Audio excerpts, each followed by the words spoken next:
Hi, everybody. It's Dave, Captain Blue Comics' own Dave, with the promised next 10 years for the Marvel Cinematic Universe. Now, this isn't a prediction or something that, if they don't do, I'll be upset or anything like that. I just had an idea one day and it just poured out of me. I got an outline, so I'm gonna share this with you and hopefully you'll dig it. An outline of an outline for the Marvel Cinematic Universe's next 10 years. So the Captain Marvel and Thanos stuff is all wrapped up. Tony retires because Pepper's pregnant, and he almost died on another planet, and he killed his whatever was in his head since the first Avengers movie. He was haunted by Thanos. Now, we'll see Tony in future movies, but no more Iron Man, and probably just on a view screen.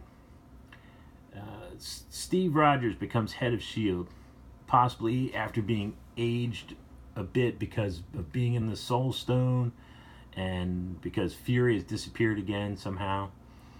We'll have a Thor 4 where Thor has to go find his people. Thanos only killed half of the Asgardians, and the other ones are missing somewhere. This is probably the only original Avenger to get a solo movie in this phase, not counting Black Widow, who will share her movie with Hawkeye and or Bucky. All three are reserve members now. Vision and Scarlet Witch go off to be in love with each other. A Vision Scarlet Witch movie is made where they create their own kids by Viz building android bodies and Scarlet Witch hexing them to life. Maybe Wonder Man and the Grim Reaper are the bad guys? We get a post-credit scene that sets up Vision and Scarlet Witch's Avengers Academy. The Guardians split after Thanos. Stuff just got way too heavy. We might get a Rocket and Groot movie, maybe straight to Netflix. Ant-Man and Wasp 3, where a new character, maybe Ms. Marvel, somebody like that, is introduced. Someone who will be a powered teen as Cassie's friend. There's a post-credit scene, is them meeting Viz and Scarlet Witch's kids. Meaning Cassie and Ms. Marvel, whoever is introduced, will meet the new kids. And the next the next Ant-Man Wasp movie is Ant-Man and Wasp's Champions. Doctor Strange 2, featuring the Hulk. Bruce goes to Strange for a cure. Doctor Strange finds that he can't cure him, but he can separate them. Doctor Strange takes Bruce to another dimension to do the split so they can leave the Hulk to wander. If anybody remembers, something similar to this happened back in Incredible Hulk number 300. And let's see, so the split works. So the Hulk and Dr. Banner are split into two separate beings, but they and Doctor Strange are all stranded in this other dimension, and all three have to fight through some hostile, very weird stuff to get back. And as it turns out, Bruce will have to rejoin the Hulk to get back to his rightful dimension. So now we skip ahead to Captain Marvel 2, in which Captain Marvel has to go to space to kick some Skrull butt. While she's out there, she finds 4 astronauts imprisoned on Throne World. Their experimental shuttle seeking to solve the problem of intergalactic travel went awry, opening a portal sending them through the negative zone, landing them in Skrull Empire space with strange new powers. Captain Marvel and the 4 of them defeat the Super Skrull and head back home. Post-credit scene, the Fantastic Four come home to find they have missed the last decade on Earth. and from that we get Marvel Studios' first Fantastic Four movie.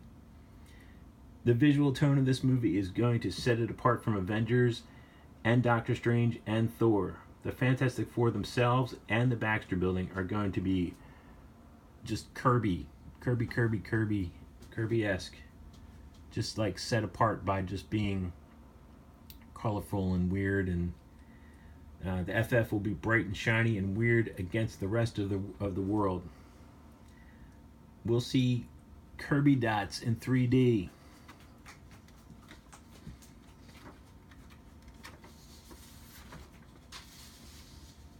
So still in this Fantastic Four movie, Reed and Sue had an experimental spaceship and the Baxter Building because they are geniuses. Imagine Stephen Hawking's married to Elon Musk. Or Steve Jobs. Ben Grimm wants a cure, so Reed ill-advisedly continues to muck around in the the negative zone, which pretty much sends a beacon to Norn Rad, who is desperately trying to find new energy for his master to consume because Galactus has eaten most of the negative zone. And yes, Galactus is a huge dude in a purple helmet. The Fantastic Four defeat Galactus just like they did in the comic with Silver Surfer and the Watcher's help. Silver Surfer is stranded on Earth without his board. There's a post-credit scene that is surprisingly long, where Johnny Storm, the Human Torch, finds Namor, the Submariner, which, as you might remember, that happened in the very early Fantastic Four. Next, we've got Fantastic Four 2, Atlantis Rising. It's Namor versus the Fantastic Four because Sue. Also from the early Fantastic Four comics by Stan Lee and Jack Kirby, Namor was infatuated with Sue Storm. Or Sue Richards, I think she was Sue Storm at the time. But it turns out Namor was just peacocking. He's a good guy. Atuma gets the idea to... Atuma, who was, I believe, Namor's cousin, something like that. Definitely a bad guy. He gets the idea to really invade. And Namor and the Fantastic Four have to fight Atuma and his giant water monster army. The post-credit scene is the Fantastic Four with Namor at the Baxter, and the Fantastic Four are beamed away without explanation.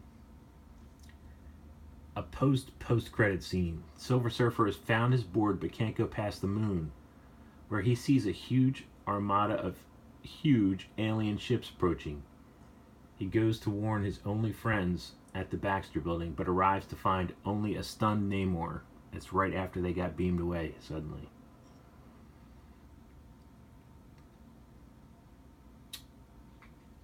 So there's a Defenders movie, not the Netflix Defenders, but the original Defenders, with Namor and Silver Surfer, Hulk, Doctor Strange.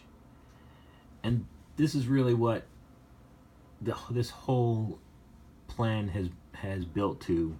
I mean, this is where I had the idea that there should be a Defenders movie like this.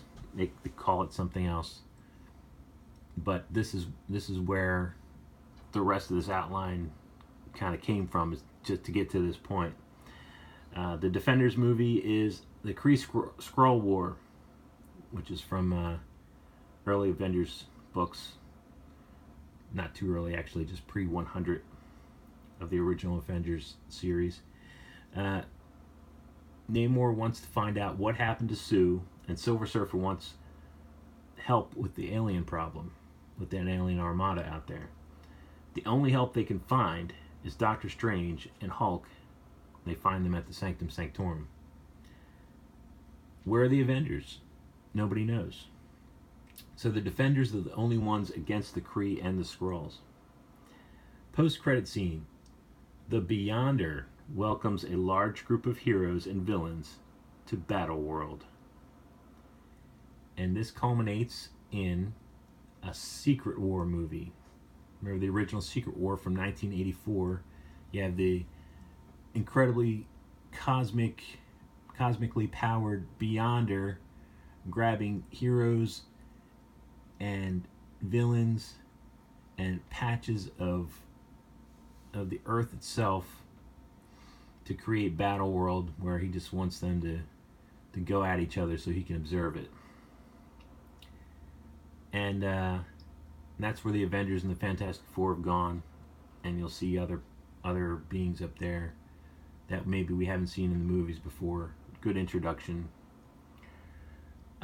Maybe we can have something that's, some sort of alien costume kind of thing that's different than Venom. I don't know. But my big idea for the Secret War movie is that Bruce Campbell is the Beyonder. Anyway, that's it. Hope you liked it. It's not how it's really gonna happen, but it's an alternate universe version. It's the Dave version. Hope you enjoyed it, and maybe it's something you like. Maybe it's something you like to add to. Let me know. Be glad to talk to you about it anytime. Thanks for listening.